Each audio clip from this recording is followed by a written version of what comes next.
Bonjour et merci. Comme Jean-Christophe vient de le dire, après un déjeuner, c'est bien de recommencer avec un sujet léger, donc le coût de l'information. Je pense que la promesse est remplie. Merci à CMA Média, merci à la Tribune, merci aux Rencontres d'Aix donc pour l'organisation de ces rencontres, première rencontre internationale des médias. Juste un mot pour me présenter à vous. Donc j'ai fondé NPA il y a 24 ans, en 2001, comme Jean-Christophe l'a évoqué. C'est une structure d'expertise sur l'économie des médias. Et puis, jusqu'à ces derniers jours, j'étais un de ceux qui travaillaient sur les états généraux de l'information, donc destinés à penser l'avenir de l'information, et j'y travaillais plus particulièrement sur les modèles économiques des médias pour demain, ce qui fait une passerelle avec notre sujet d'aujourd'hui. J'en profite juste pour un peu de nouvelles des états généraux de l'information. Donc ça a démarré en octobre à l'initiative du président de la République. On aurait dû remettre nos conclusions le 26 juin. Pour des raisons qui ne vous ont pas échappé, l'exercice a été différé. Donc rendez-vous est pris maintenant pour la rentrée en fonction donc de la remise en place des nouvelles autorités. L'étude dont on va parler cet après-midi, elle est née d'une sorte de paradoxe. On connaît aujourd'hui beaucoup mieux le côté obscur de la force, et on y consacre beaucoup plus d'énergie, qu'au côté vertueux. Pour le dire autrement, le sujet des fake news commence à être très bien documenté. Sybille Veil l'a évoqué ce matin à travers le livre qu'elle y a consacré, elle-même renvoyant à beaucoup d'autres travaux. Paradoxalement, dans le même temps, il n'y a pas peu d'études, ni en France, ni dans les grandes démocraties, sur ce que ça suppose comme moyen de faire de l'information de qualité, c'est-à-dire pas simplement dénoncer de mettre en place un fil d'agence qui donnerait des informations factuellement justes, mais qui ne les mettrait pas dans un contexte, qui n'en proposerait pas d'enrichissement, d'angle, etc.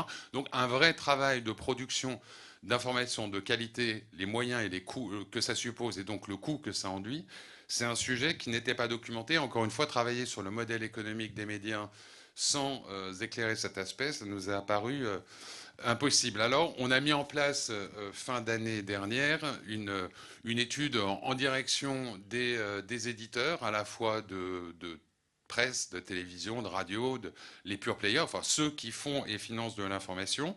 Et dans des délais records, on a eu près de 400 éditeurs qui ont participé, qui nous ont retourné le questionnaire qu'on leur avait adressé avec une aide que je remercie de la part des associations professionnelles, l'Alliance de la presse, le SPME, etc., qui ont été très actives, proactives et qui nous ont aidés à avoir en moins de 8 semaines ces 400 réponses qui nous ont permis finalement d'avoir, en fonction des médias, entre 85 et 95% de représentativité, donc un seuil dans lequel on est assez serein sur la pertinence des chiffres qu'on peut en tirer.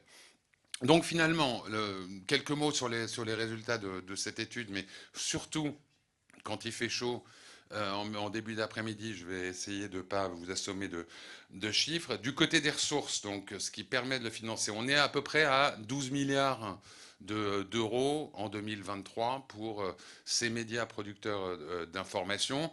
C'est avec des taux de croissance qui sont enfin, très faibles quand même ils existent. On est sur une ressource qui est aujourd'hui très peu dynamique, dans laquelle la publicité est le premier vecteur. Ça pèse à peu près 40% de l'ensemble, avec un vrai, d'abord une dynamique négative, enfin 450 millions perdus en 5 ans. Donc la ressource publicitaire en France est plutôt faible et décroissante ces dernières années, et un sujet d'inquiétude supplémentaire sur les perspectives, l'horizon 2030 auquel l'ARCOM et le ministère de la Culture avaient consacré une étude d'anticipation en début d'année qui montrait un vrai risque de glissement, de poursuite du glissement de la publicité vers des plateformes digitales, et donc de paupérisation des médias, la presse d'abord, mais au-delà la télévision et même la radio à horizon de 2030. Ça renvoie au sujet de responsabilité aussi collective qu'évoquait Nicolas Taverneau ce matin. J'en dirai un mot un peu plus tard. Le deuxième aspect, c'est ce que paie le consommateur. Quasiment rien du côté des médias audiovisuels, puisque l'information est gratuite. On n'a plus, depuis le passage de LCI en clair, et c'était en 2016, c'était la dernière chaîne d'information payante. L'information, elle est gratuite. Et à l'inverse, elle représente 2 tiers des ressources de la presse. Donc s'il y a un média pour lequel le paiement et la capacité du lecteur à accepter de payer est crucial, c'est pour la presse. Les bonnes nouvelles de cette période, c'est qu'on peut lire que les quotidiens, les publications d'informations plus générales ont eu un boom d'abonnements ces dernières semaines dû au contexte. La question, c'est évidemment la dynamique aussi dans la durée. Le troisième aspect, c'est les soutiens publics. Et là, on est un peu à l'inverse du financement par le consommateur, c'est-à-dire une alouette pour la presse et un cheval pour l'audiovisuel. L'alouette pour la presse, c'est les aides directes à la presse.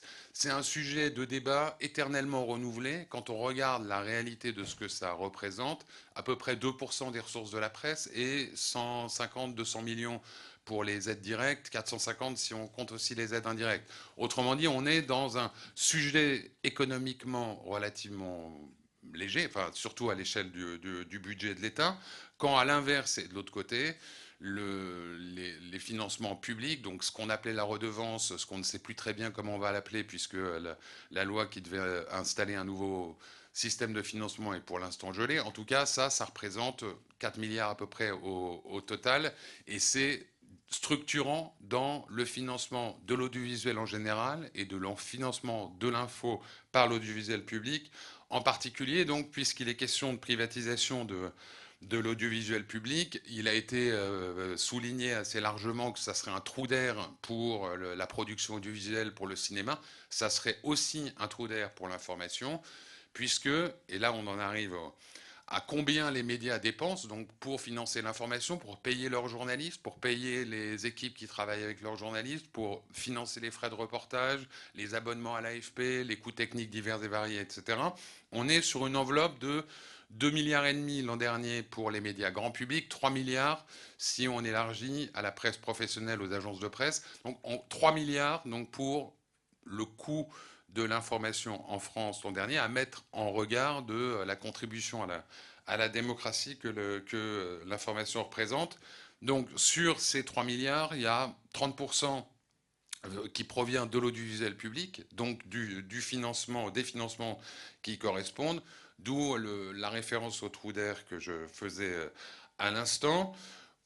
Un quart, un gros quart pour l'audiovisuel privé. Donc, côté audiovisuel, on a un petit 60% partagé à peu près à égalité entre audiovisuel public et audiovisuel privé, pardon. Et le premier financeur de l'information, ça reste la presse écrite avec, j'en parlais tout à l'heure à propos de publicité, un paradoxe. Quand on regarde sur 5 ans l'audience des sites d'information, on a fait l'exercice en prenant les 30 premiers quotidiens français, regarder comment leur nombre de visiteurs, nombre de visites, peu importe le chiffre qu'on prend, parce que c'est toujours fortement à la hausse sur 5 ans. Quand on regarde en même temps les ressources digitales de la presse sur ces mêmes 5 ans, on est sur une pente non seulement négative, mais sensiblement négative, ce qui amènera peut-être un peu plus tard dans l'après-midi Sébastien Missoff ou d'autres à vouloir évoquer ce sujet du partage de la valeur entre les médias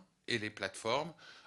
Un partage de la valeur qui se joue très en amont sur même la distribution de l'audience, quand l'intelligence artificielle permettra demain à Google, mais à d'autres plateformes, de vous proposer en direct une synthèse auto-portante, entre guillemets, de faits d'actualité, d'éléments d'information, donc ne nécessitant plus de cliquer. C'est autant d'audience en moins pour la presse.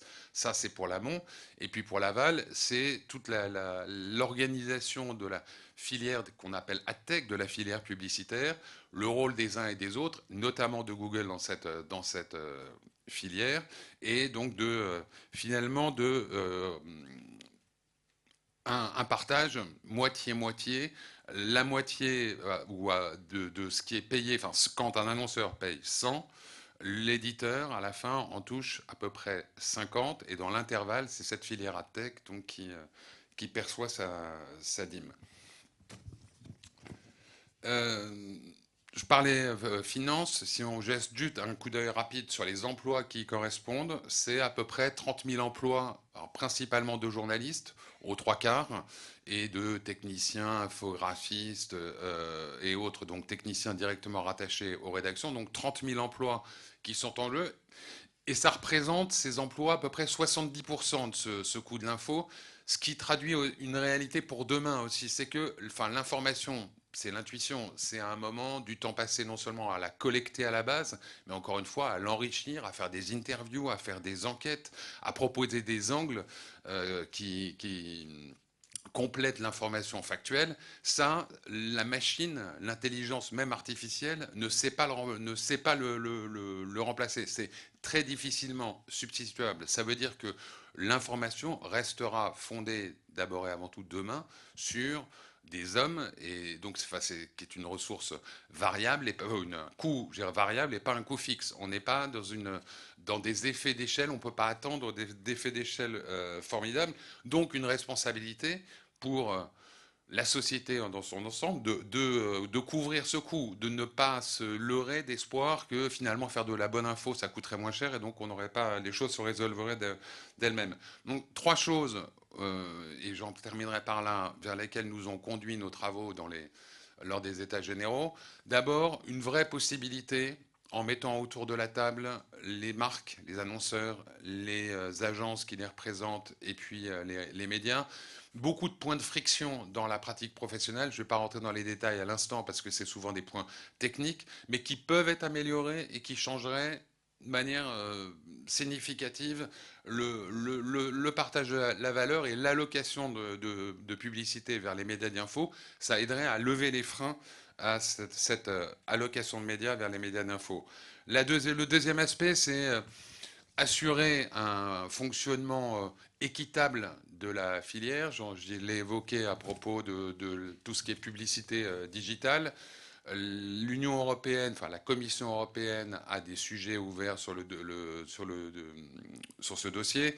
La France, notamment l'autorité de la concurrence, est intervenue aussi régulièrement. Il reste par exemple aujourd'hui un sujet essentiel qui est celui des droits voisins. Le droit reconnu par la loi des éditeurs à être rémunérés pour l'utilisation de petits morceaux de leur contenu par des moteurs de recherche, par des agrégateurs sur Internet, mais la difficulté dans la réalité à faire appliquer ce droit et à mettre effectivement ces dispositions en œuvre. Donc une responsabilité du côté de la puissance publique, donc les professionnels, et toi le ciel t'aidera d'une certaine manière, les pouvoirs publics, faire appliquer rien que la loi, mais toute la loi, et puis une responsabilité collective finalement, et notamment celle des marques. Nicolas Deverneau, là encore, y a fait allusion ce matin. Quand des agences ou des marques parlent de performance de leur publicité, souvent elles pensent simplement taux de retour immédiat, taux de clic, de transformation immédiat. Beaucoup plus que construction dans la durée d'une marque, de la fidélité à cette marque, disons, dans une vision d'un point de vue plus global. Si on élargit encore un peu la perspective, la marque qui fait sa publicité, demain, si elle apparaît dans des médias qui n'ont plus les moyens de produire de l'info de qualité, le contexte en sera dégradé, leur message le sera également.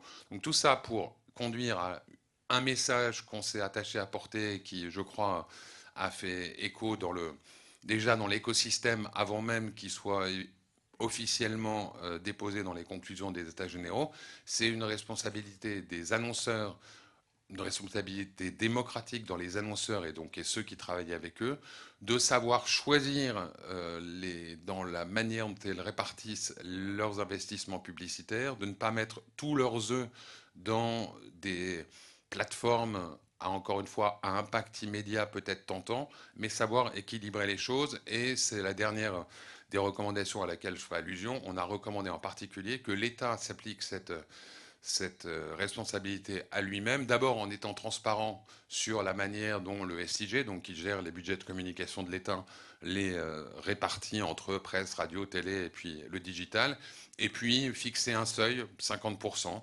considérer que 50% de ce que dépense l'État pour sa communication doit l'être sur des médias d'information, des médias de qualité. Voilà, merci beaucoup.